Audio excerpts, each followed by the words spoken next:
So అది RTC కార్మికులతో కలిసి రాబోయే రోజుల్లో ఉధృతం చేస్తాము తమ ఉద్యమాన్ని అంటున్నారు హరీష్ రావు. ఇప్పటికే ఆర్టీసీ కార్మికులు కూడా ఎంతో నష్టపోతున్నారు. వాళ్ళకి రావాల్సిన లాభాలు ఏమాత్రం రావట్లేదు. మరోవైపు ప్రజలు కూడా పెంచిన ధరలతో ఇబ్బంది పడుతున్నారని హరీష్ రావు చెప్తున్నారు. ఇప్పటికే మెట్రోని ఎల్ఎన్టీ నుండి లాక్కుంది ప్రభుత్వం.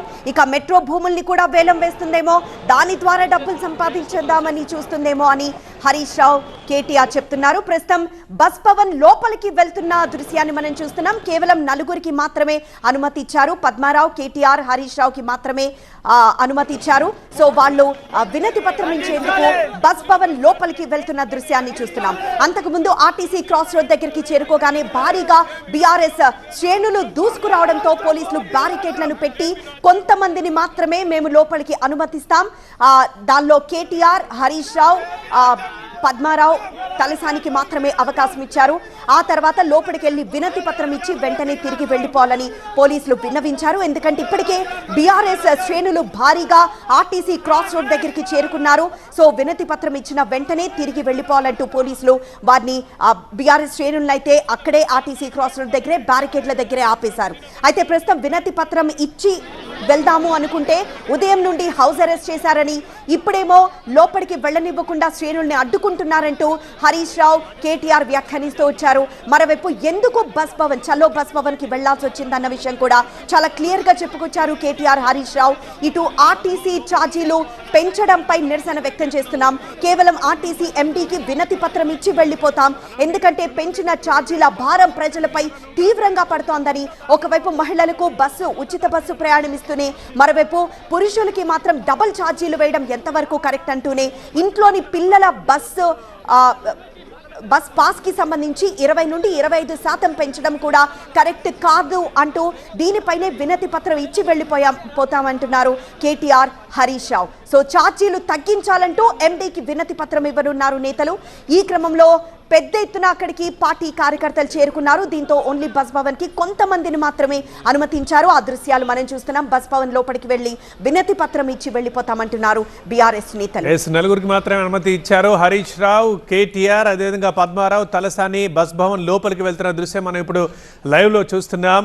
ఇక పెరుగుతున్న ఛార్జీలు తగ్గించాలని డిమాండ్ చేస్తూ బీఆర్ఎస్ ఆందోళన బాటపట్టింది. ఇవాళ చలో బస్ భవన్కి పిలుపునిచ్చింది. అయితే ఉద్రిక్త పరిస్థితులు తలెత్తే కారణం ఉంది అన్న కారణంతో పొద్దున్నే పోలీసులు ఆయా ప్రముఖ నేతల ఇళ్ల దగ్గరికి వెళ్ళి భారీగా ఇళ్ల దగ్గర మోహరించి అండ్ నేతలందరినీ హౌస్ అరెస్ట్ చేస్తారు. ఉదయమే హరీష్ రావు అయినా, కేటీఆర్ అయినా, తలసాని అయినా, పద్మారావు అయినా, ఇంకా వివేకానంద గౌడ్ అండ్ హైదరాబాద్లో ఉండే బీఆర్ఎస్ నేతల ఇళ్లని అక్కడికి వెళ్ళి వాళ్ళని హౌస్ అరెస్ట్ చేశారు. అయినా సరే వీళ్ళ బస్ భవన్ కార్యక్రమం వాయిదా పడలేదు.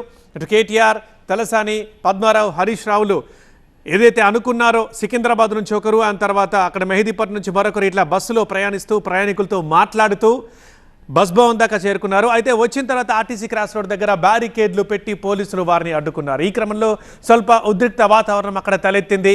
ఖచ్చితంగా లోపలికి వెళ్తామని బీఆర్ఎస్ నేతలు, అనుమతి లేదని వాళ్ళు, ఇలా కొద్దిసేపు వాగ్వాదం నడిచిన తర్వాత మనం ఇప్పుడు విజువల్స్లో చూస్తున్నాం. బస్ భవన్ లోపలికి వెళ్తున్నారు కేటీఆర్, హరీష్ రావు, తలసాని, పద్మారావు గౌడ్లు.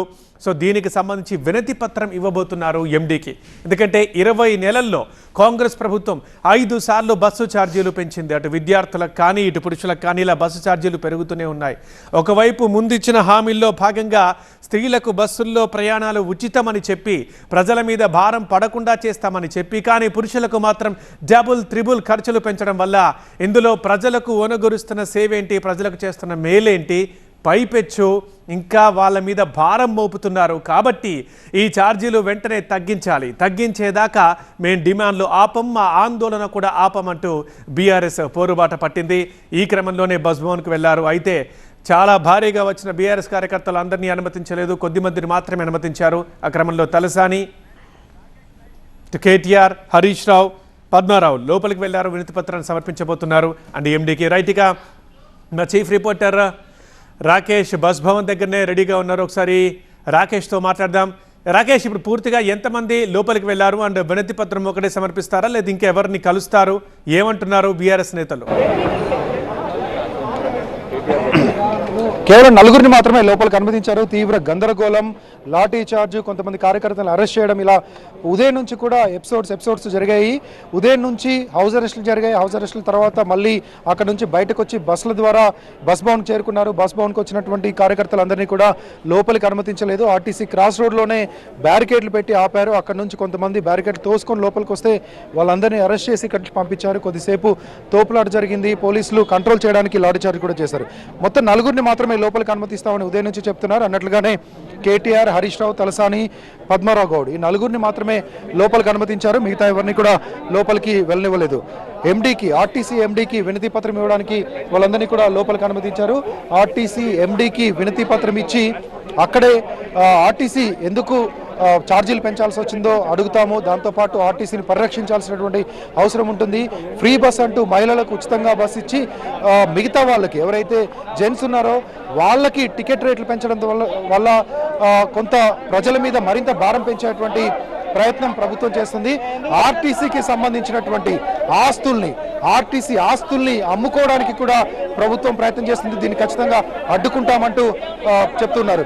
ఇది ఈ రోజు జరిగినటువంటి ఈ కార్యక్రమం మొదలుపెట్టడం ఆందోళన కార్యక్రమం మాత్రమే, ఇక కొనసాగుతూనే ఉంటుందంటూ హరీష్ రావు ఇంతకుముందే టీవీ 9తో కూడా చెప్పారు. రైట్ రాకేష్.